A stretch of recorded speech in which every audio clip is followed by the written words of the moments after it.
ओम शांति। 5 अप्रैल 2025 के ईश्वरीय महावाक्य। पहले एक नजर मुरली के मुख्य पॉइंट पर।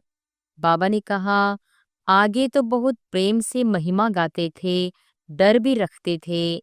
अभी तो वह यहाँ इस शरीर में आए हैं। जो निराकार था वह अब साकार में आ गया है। भले गाते थे तुम मात पिता, परंतु उनसे क्या और कब मिलता है यह कुछ नहीं जानते। दिन प्रतिदिन समझते जाएंगे, जरूर गीता का भगवान होना चाहिए। बरोबर महाभारत लड़ाई भी देखने में आती है। जरूर इस दुनिया का अंत होगा। विनाश तो सामने खड़ा है। अब श्री कृष्ण है कहाँ, ढूंढते रहेंगे जब तक तुमसे सुने कि गीता का भगवान श्री कृष्ण नहीं शिव है। और फिर बाबा ने कहा, भगवान ने इस राजयोग और ज्ञान द्वारा देवी देवता धर्म की स्थापना की। बाबा की याद में सदैव हर्षित रहेंगे, कोई मुरझाइश नहीं आएगी। अभी तो सिर पर पापों का बोझा बहुत है, वह याद से ही उतरेगा। बाकी रोना पीटना व बेहाल नहीं होना है। समझना चाहिए माया पादर जूता मारती है, इसलिए पुरुषार्थ कर बाप को याद करना है।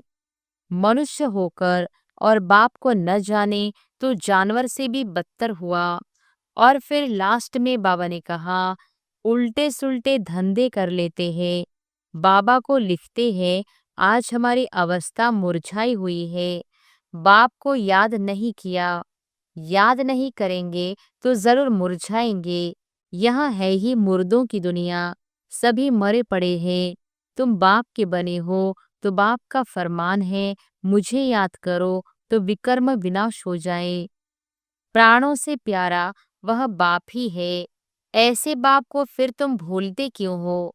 बाप धन देते हैं दान करने के लिए। प्रदर्शनी मेले में तुम बहुतों को दान कर सकते हो। बाप को याद करने की ऐसी प्रैक्टिस हो जाए जो पिछाड़े में सिवाय बाप के और कोई याद न पड़े, तभी तुम राजाई पद पाएंगे। उल्टे कर्मों का खाता तब बनता है जब किसी के नाम रूप में फंस पड़ते हैं। और अब सुनते हैं महावाक्यों को विस्तार से। मुरली का सार। मीठे बच्चे, तुम्हें अभी नाम रूप की बीमारी से बचना है। उल्टा खाता नहीं बनाना है, एक बाप की याद में रहना है। प्रश्न है, भाग्यवान बच्चे किस मुख्य पुरुषार्थ से अपना भाग्य बना देते हैं। उत्तर है, भाग्यवान बच्चे सबको सुख देने का पुरुषार्थ करते हैं। मनसा वाचा कर्मणा कोई को दुख नहीं देते हैं। शीतल होकर चलते हैं तो भाग्य बनता जाता है। तुम्हारी यहाँ स्टूडेंट लाइफ है, तुम्हें अब घुटके नहीं खाने हैं, अपार खुशी में रहना है। गीत है, तुम्ही हो माता पिता, तुम्ही हो, तुम्ही हो बंधु सखा, तुम्ही हो साथी, तुम्ही सहारे, कोई न अपना सिवा तुम्हारे। ओम शांति। सभी बच्चे मुरली सुनते हैं। जहाँ भी मुरली जाती है सब जानते हैं कि जिसकी महिमा गाई जाती है वह कोई साकार नहीं है, निराकार की महिमा है। निराकार साकार द्वारा अभी सम्मुख मुरली सुना रहे हैं। ऐसे भी कहेंगे, अभी हम आत्मा उन्हें देख रहे हैं। आत्मा बहुत सूक्ष्म है, इन आँखों से देखने में नहीं आती। भक्ति मार्ग में भी जानते हैं कि हम आत्मा सूक्ष्म है, परंतु पूरा रहस्य बुद्धि में नहीं है कि आत्मा है क्या। परमात्मा को याद करते हैं, परंतु वह है क्या यह दुनिया नहीं जानती। तुम भी नहीं जानते थे। अभी तुम बच्चों को यह निश्चय है कि यह कोई लौकिक टीचर व संबंधी भी नहीं, जैसे सृष्टि में और मनुष्य हैं, वैसे यह दादा भी था। तुम जब महिमा गाते थे, त्वमेव माताश्च पिता, तो समझते थे ऊपर में है। अभी बाप कहते हैं, मैंने इसमें प्रवेश किया है, मैं वही इसमें हूँ। आगे तो बहुत प्रेम से महिमा गाते थे, डर भी रखते थे। अभी तो वह यहाँ इस शरीर में आए हैं। जो निराकार था, वह अब साकार में आ गया है। वहाँ बैठ बच्चों को सिखलाते हैं। दुनिया नहीं जानती कि वह क्या सिखलाते हैं।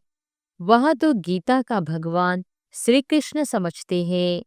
कह देते हैं वह राजयोग सिखलाते हैं। अच्छा, बाकी बाप क्या करते हैं? भले गाते थे तुम मात पिता, परंतु उनसे क्या और कब मिलता है, यह कुछ नहीं जानते। गीता सुनते थे तो समझते थे श्री कृष्ण द्वारा राजयोग सीखा था, फिर वह कब आकर सिखलाएंगे, वह भी ध्यान में आता होगा। इस समय यह वही महाभारत लड़ाई है, तो जरूर श्री कृष्ण का समय होगा। जरूर वही हिस्ट्री ज्योग्राफी रिपीट होनी चाहिए। दिन प्रतिदिन समझते जाएंगे। जरूर गीता का भगवान होना चाहिए। बरोबर महाभारत लड़ाई भी देखने में आती है। जरूर इस दुनिया का अंत होगा। दिखाते हैं पांडव पहाड़ पर चले गए तो उनकी बुद्धि में यह आता होगा, बरोबर विनाश तो सामने खड़ा है। अब श्री कृष्ण है कहाँ? ढूंढते रहेंगे जब तक तुमसे सुने कि गीता का भगवान श्री कृष्ण नहीं, शिव है। तुम्हारी बुद्धि में तो यह बात पक्की है, यह तुम कभी भूल नहीं सकते। कोई को भी तुम समझा सकते हो गीता का भगवान श्री कृष्ण नहीं, शिव है। दुनिया में तो कोई भी नहीं कहेगा सिवाय तुम बच्चों के। अब गीता का भगवान राजयोग सिखलाते थे तो जरूर इससे सिद्ध होता है नर से नारायण बनाते थे।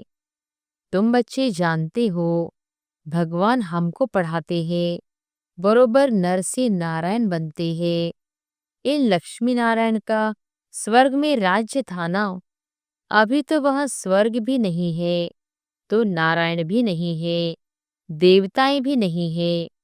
चित्र है जिससे समझते हैं यह होकर गए हैं। अभी तुम समझते हो इन्हों को कितने वर्ष हुए, तुमको पक्का मालूम है। आज से 5000 वर्ष पहले इन्हों का राज्य था। अभी तो है अंत, लड़ाई भी सामने खड़ी है। जानते हो बाप हमको पढ़ा रहे हैं। सभी सेंटर्स में पढ़ते भी हैं तो पढ़ाते भी हैं। पढ़ाने की युक्ति बड़ी अच्छी है, चित्रों द्वारा समझाने अच्छी मिल सकेगी। मुख्य बात है गीता का भगवान शिव व श्री कृष्ण। फर्क तो बहुत है ना। सद्गति दाता, स्वर्ग की स्थापना करने वाला अथवा आदि सनातन देवी देवता धर्म की फिर से स्थापना करने वाला शिव या श्री कृष्ण। मुख्य है ही तीन बातों का फैसला। इस पर ही बाबा जोर देते हैं। भला ओपिनियन लिखकर देते हैं कि यह बहुत अच्छा है, परंतु इससे कुछ भी फायदा नहीं। तुम्हारी जो मुख्य बात है उस पर जोर देना है। तुम्हारी जीत भी है इसमें। तुम सिद्ध कर बतलाते हो भगवान एक होता है। ऐसे नहीं कि गीता सुनाने वाले भी भगवान हो गए। भगवान ने इस राजयोग और ज्ञान द्वारा देवी देवता धर्म की स्थापना की। बाबा समझाते हैं बच्चों पर माया का वार होता रहता है। अभी तक कर्मातीत अवस्था को कोई ने पाया नहीं है। पुरुषार्थ करते करते अंत में तुम एक बाबा की याद में सदैव हर्षित रहेंगे। कोई मुरझाइश नहीं आएगी। अभी तो सिर पर पापों का बोझा बहुत है, वह याद से ही उतरेगा।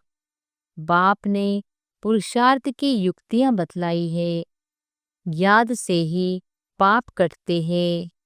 बहुत बुद्धू है जो याद में न रहने कारण फिर नाम रूप आदि में फंस पड़ते हैं।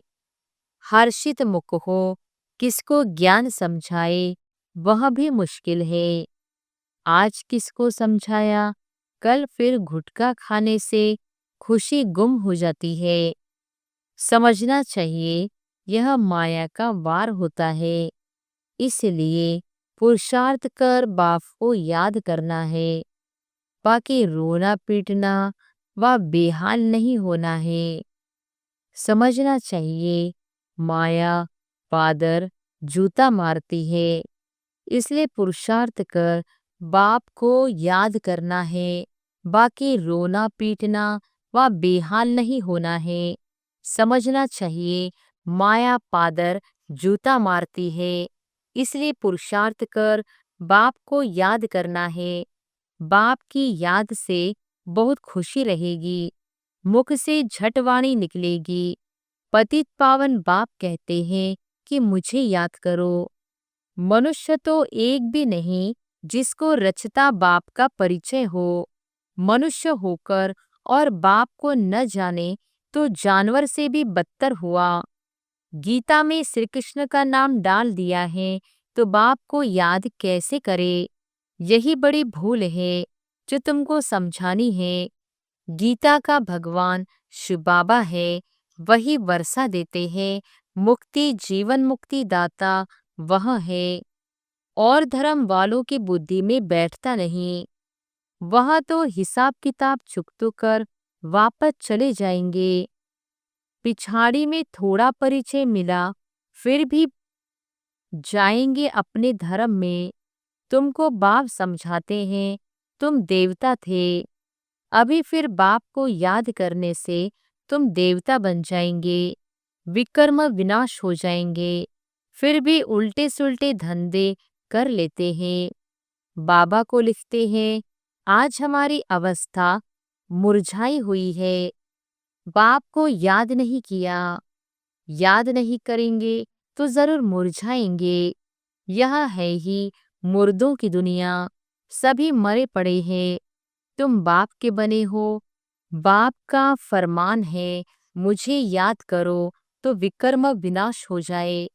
यह शरीर तो पुराना तमोप्रधान है, पिछाड़ी तक कुछ न कुछ होता रहेगा।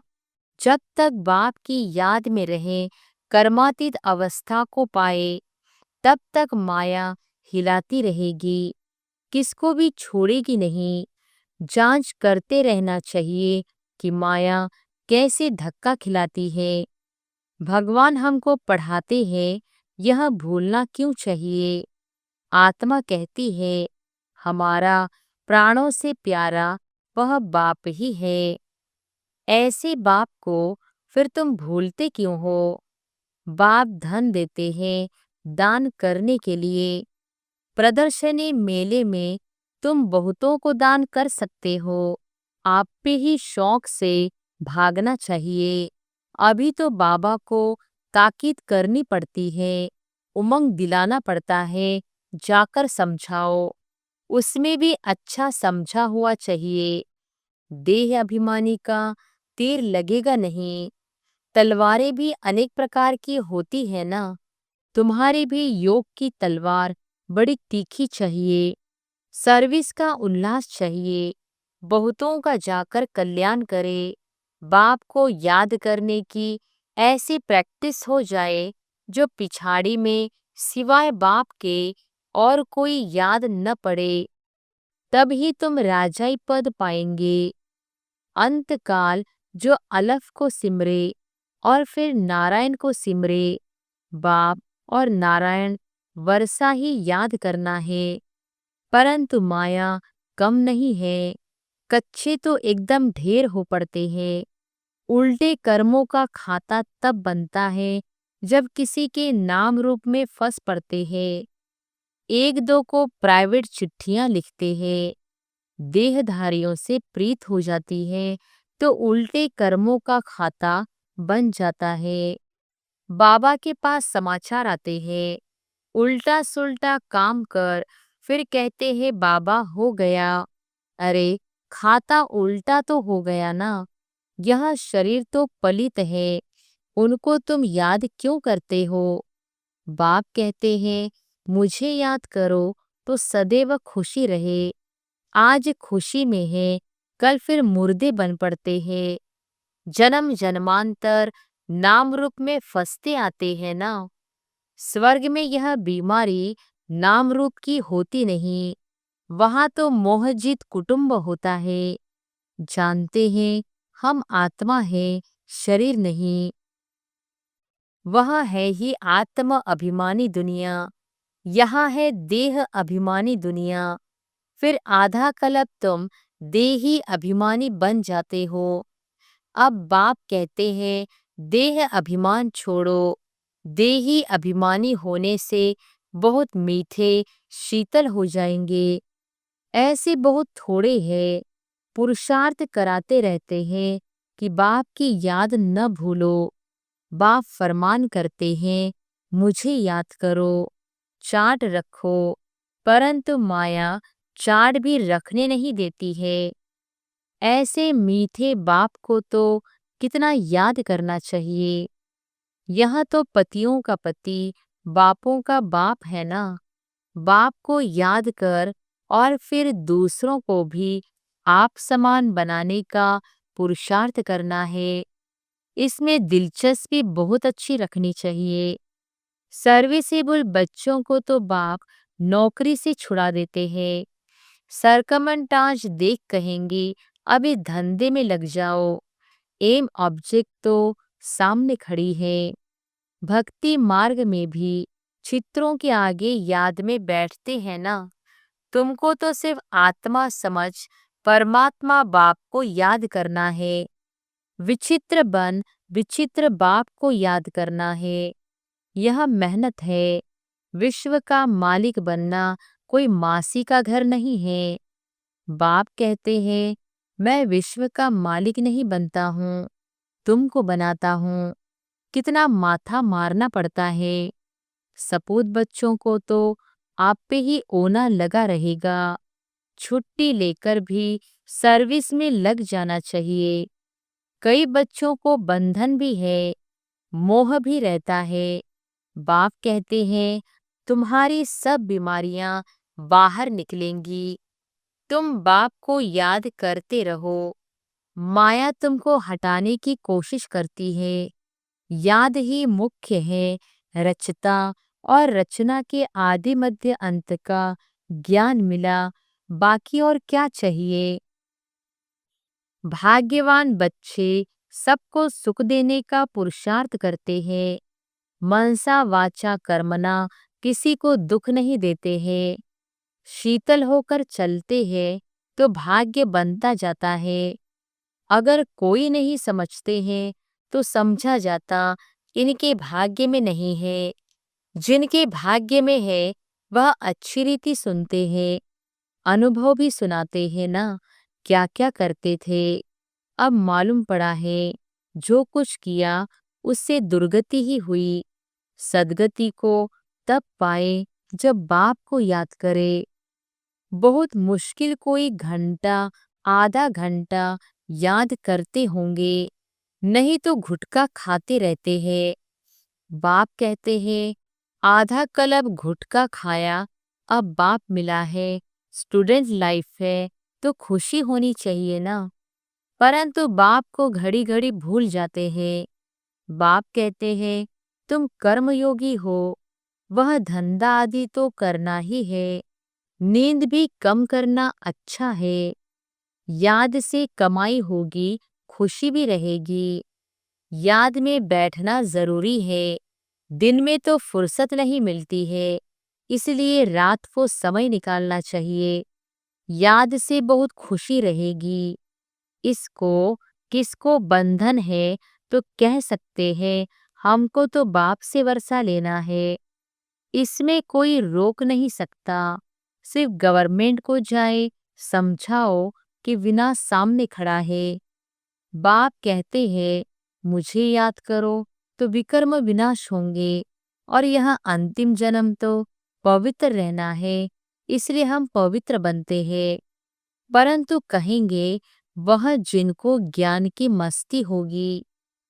ऐसे नहीं कि यहाँ आकर फिर देहधारी को याद करते रहे।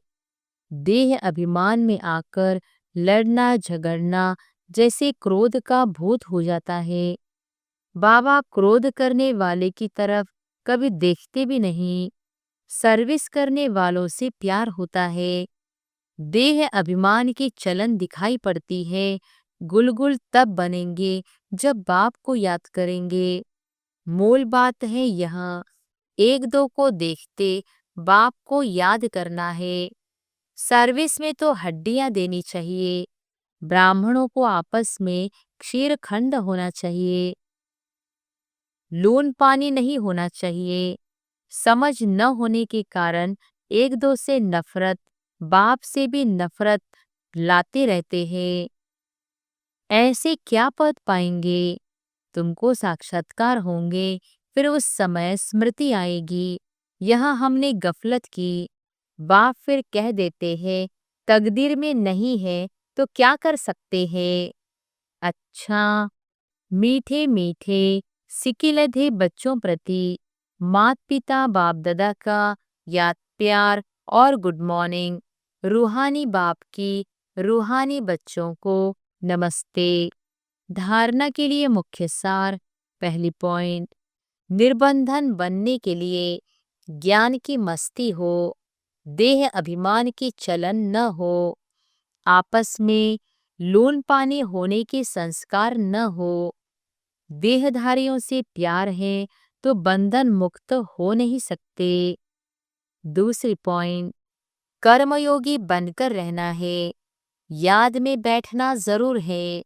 आत्म अभिमानी बन बहुत मीठा और शीतल बनने का पुरुषार्थ करना है। सर्विस में हड्डियां देनी है। वरदान है, श्रीमत से मनमत और जनमत की मिलावट को समाप्त करने वाले सच्चे स्वकल्याणी भव। श्रीमत से मनमत और जनमत की मिलावट को समाप्त करने वाले सच्चे स्वकल्याणी भव। बाप ने बच्चों को सभी खजाने स्वकल्याण और विश्व कल्याण के प्रति दिए हैं, लेकिन उन्हें व्यर्थ तरफ लगाना, अकल्याण के कार्य में लगाना, श्रीमत में मनमत और जनमत की मिलावट करना, यह अमानत में खयानत है। अब इस खयानत और मिलावट को समाप्त कर रूहानियत और रहम को धारण करो। अपने ऊपर और सर्व के ऊपर रहम कर स्व कल्याणी बनो। स्व को देखो, बाप को देखो, औरों को नहीं देखो। स्लोगन है, सदा हर्षित वही रह सकते हैं जो कहीं भी आकर्षित नहीं होते हैं। सदा हर्षित वही रहते हैं जो कहीं भी आकर्षित नहीं होते हैं। अव्यक्त इशारे, कंबाइंड रूप की स्मृति से सदा विजयी बनो। बाबा और हम कंबाइंड है। करावनहार बाबा और करने के निमित्त मैं आत्मा हूँ। इसको कहते हैं असोच, अर्थात एक की याद। शुभ चिंतन में रहने वाले को कभी चिंता नहीं होती। जैसे बाप और आप कंबाइंड हो, शरीर और आत्मा कंबाइंड है। आपका भविष्य विष्णु रूप स्वरूप कंबाइंड है। ऐसे स्व सेवा और सर्व की सेवा कंबाइंड हो, तब मेहनत कम, सफलता ज्यादा मिलेगी। अच्छा, ओम शांति।